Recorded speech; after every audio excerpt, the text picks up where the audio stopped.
कई लोग कहते थे कि अभी तो आपका दादाजी जीते हैं, जब उन्हें नहीं बैठना चाहिए। हमारे विद्वान लोग ही कहते हैं, बरगलाते लोगों को क्यों बैठ रहे हो, ऐसा अनर्थ हो जाएगा। तो सज्जनों, हमने विगत 16 सालों से दादे को, पोते को, बाप को बैठते हुए यहाँ बिठाया है, और आज भी वो इतनी खुशी से रह रहे हैं, इसकी कोई सीमा नहीं है। उनकी 104 साल उम्र है उनकी। जो कहते हैं सबको बैठाते हैं वो, जब तक मेरी आंखों के सामने है सब पोतों को बैठाएंगे, सब बेटों को बैठाएंगे। कि ये सत्कर्म कहाँ मिलेगा?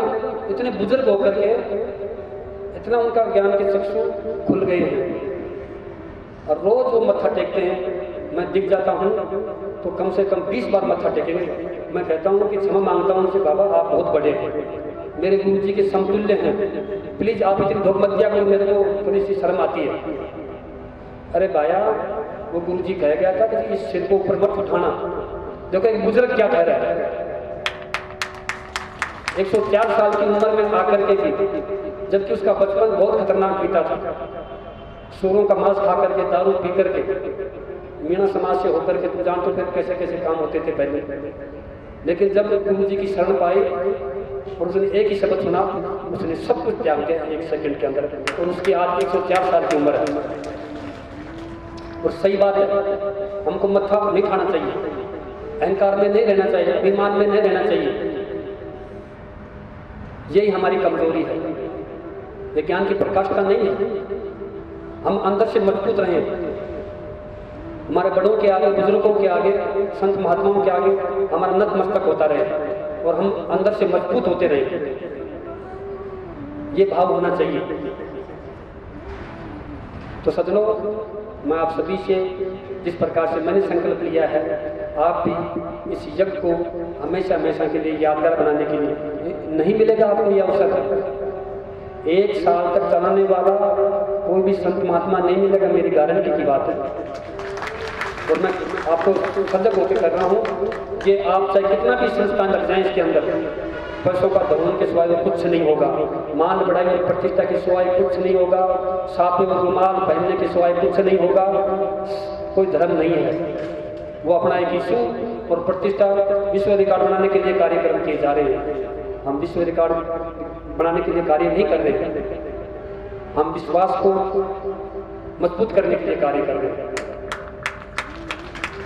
हमारे अंदर विश्वास पैदा हो हमारे धर्म के प्रति, हमारे सनातन के प्रति, हमारे बुजुर्गों के प्रति। तो सज्जनों, ये माध्यम है, थोड़ा बहुत करने का मौका मिल रहा है।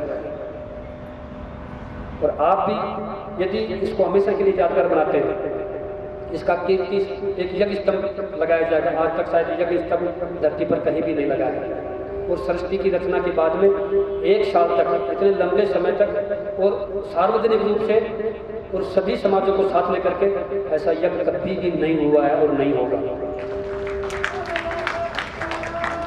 तो आप इसके साक्षी नहीं हैं, इसके आप सहयोगी भी हैं। सेवा भी आपने इसमें की है, कितने भाग्यशाली हैं। और हम तो अंदर अंदर कितने खुश हो रहे होंगे, जिसकी कोई सीमा नहीं है। लेकिन मेरी खुशी तभी है जब हर आदमी इस यज्ञ से बैठ करके जाए तो अपने बड़े बुजुर्गों का, अपने माता पिताओं का पहले सम्मान करना सीखे। सज्जनों, मेरी हाथ जोड़ करके विनती है, यदि आपने अपने माता पिताओं को खुशी महसूस कराई, चाहे कितना भी दुख सहन करना पड़ जाए, कोई चिंता नहीं करें। मुझे कहते हुए मिल जाएंगे, हमारे बाप ने गलती कर दी। बाप कभी भी गलती नहीं करता है,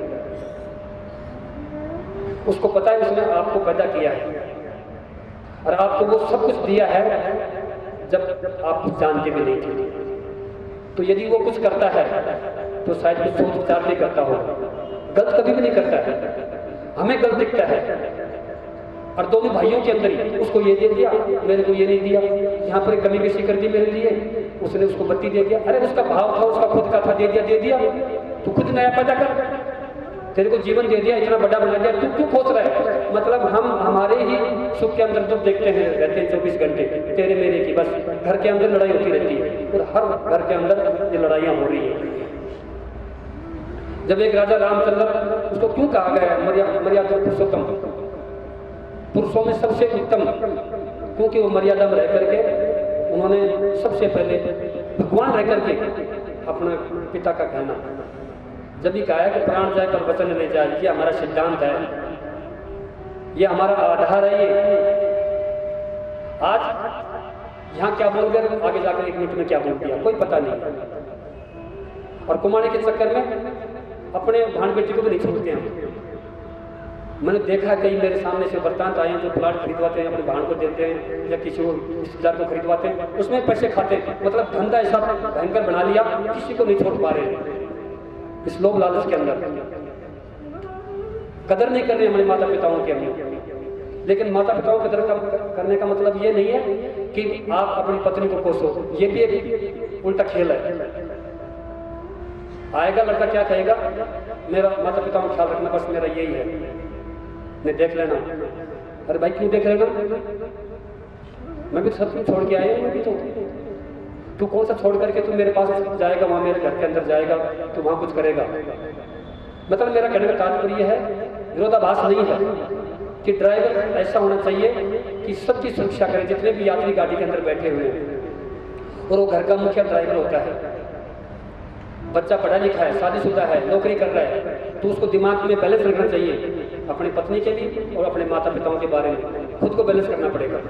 दोनों को समझाना पड़ेगा, दोनों से प्यार करना पड़ेगा, दोनों का सहयोग करना पड़ेगा, दोनों का सम्मान रखना पड़ेगा।